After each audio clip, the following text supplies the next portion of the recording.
Hey y'all, Miss Harper here for Quadratics test review. Woo! We're so excited.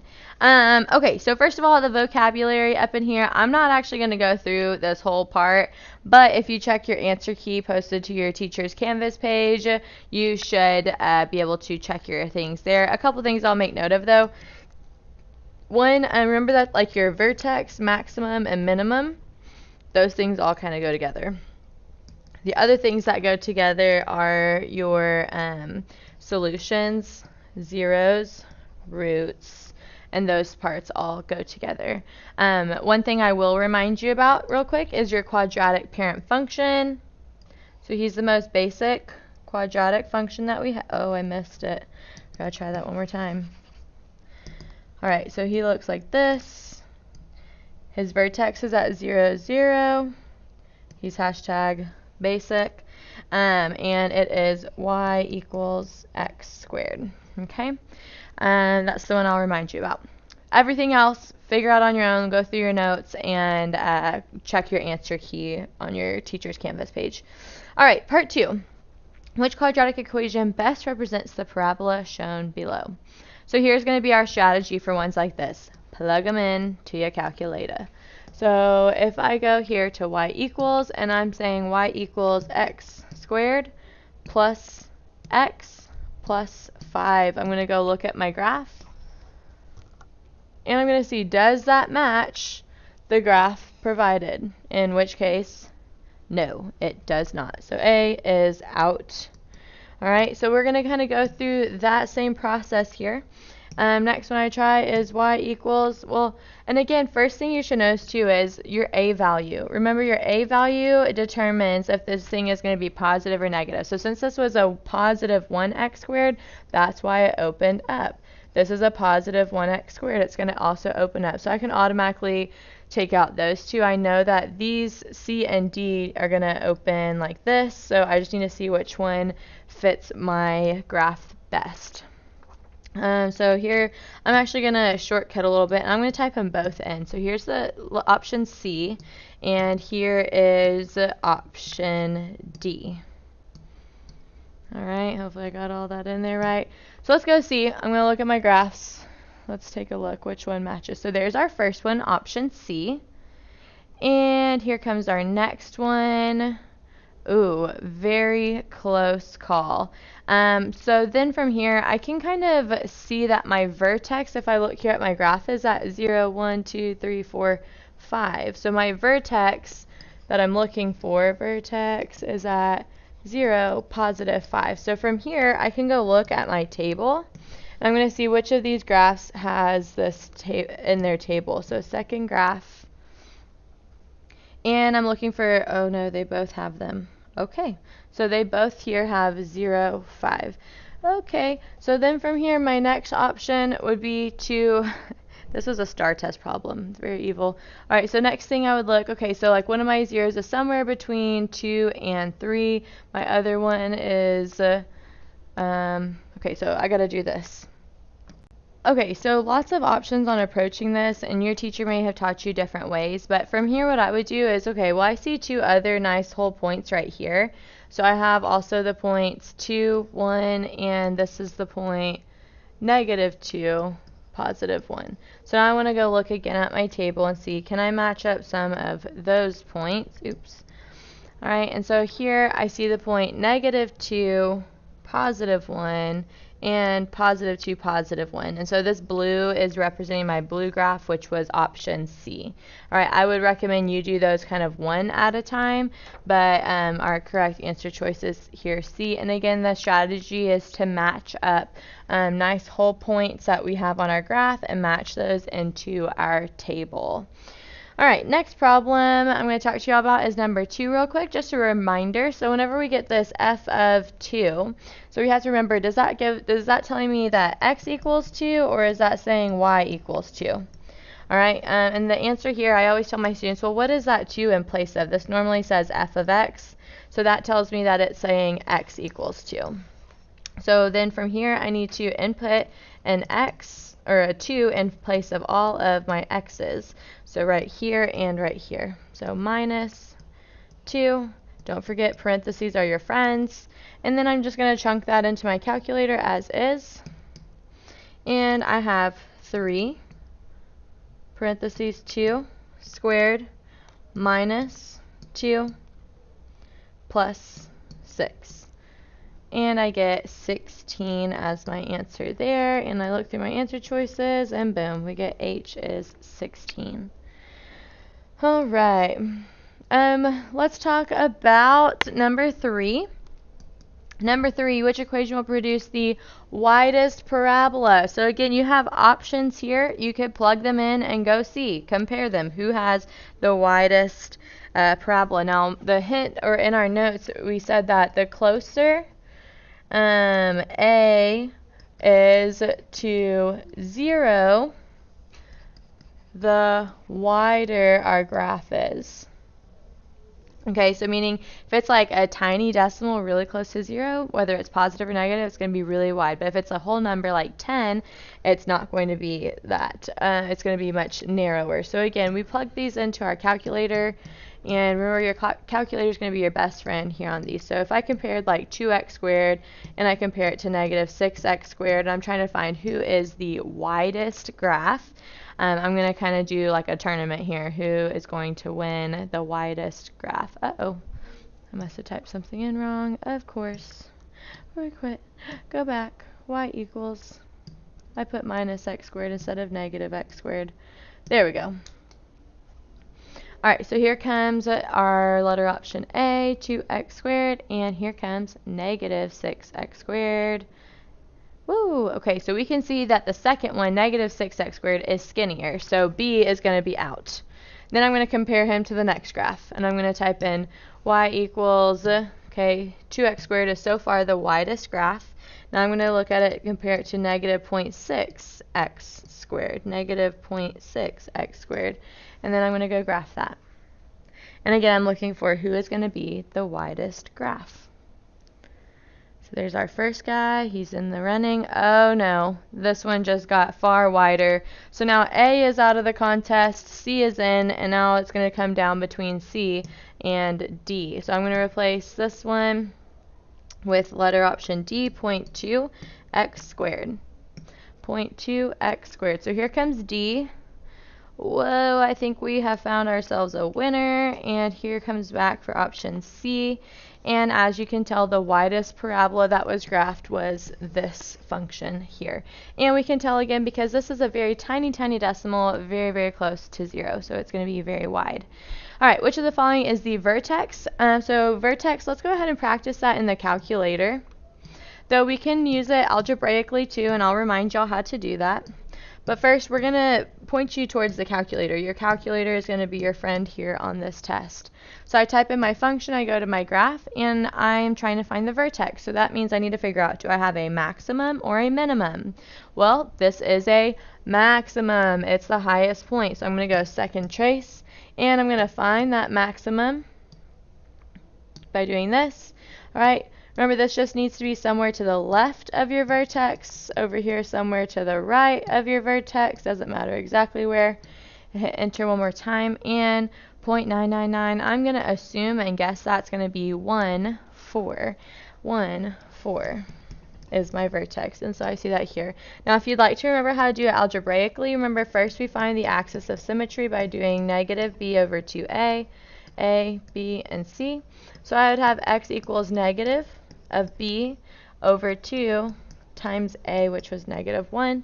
That's negative 2 over negative 2, which is positive 1. So now I know that x equals 1, and that would actually take out all of my answer choices at that point. But if I just wanted to make sure, I could plug it in place of x plus 2 times 1 plus 3. And if I were to simplify that, that would become negative 1. 1 squared is 1. The negative of 1 is negative 1 plus 2 plus 3. And 2 plus 3 is 5. 5 minus 1 is 4. And that is another way of finding your vertex algebraically. On to the back. Flip it over. What are the solutions? So remember, there's all these different new vocab words. This is part of the rocks. We have the roots, the zeros, the x-intercepts, and the solutions. They all mean the same thing. It's talking about where is your graph crossing your x-axis, so at those 2 points. Well, the first issue is I'm not here in standard form, so I need to get all of this stuff and I need to bring it over there. So I have 2n squared. The way I can do this is by subtracting 5n and subtracting the 7 to the other side. So if I subtract them, they're going to become negative on the other side. And now I have this thing set equal to 0 or set equal to y, which is what you have to do before you can graph any of these things. From here, I'm going to go plug it into my handy dandy calculator.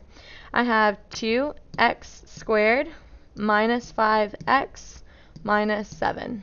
I'm going to go look at my graph, and I'm trying to find where is this thing crossing the x-axis. Now, given that I have answer choices, I can pretty much just look at this and guess what they are.